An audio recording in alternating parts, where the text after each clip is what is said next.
This classic Mitsubishi Lancer Evolution was once a nightmare on the track, a true icon of speed, but its fate took a sharp turn for over 2 decades. It sat abandoned, rotting away in silence, buried under layers of dust and forgotten glory. No one dared to touch it.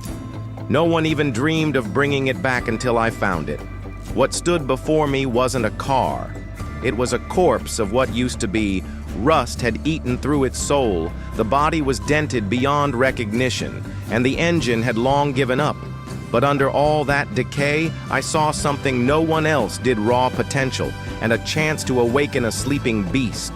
I dove headfirst into a bold restoration journey, stripping down every part, breathing new life into each component, from the suspension to the powertrain, from the chassis to the very last detail in the cabin. I wasn't just rebuilding history, I was rewriting it stronger. Join me in this relentless resurrection, a process where every weld is driven by passion and every roar of the engine is a heartbeat brought back from the dead.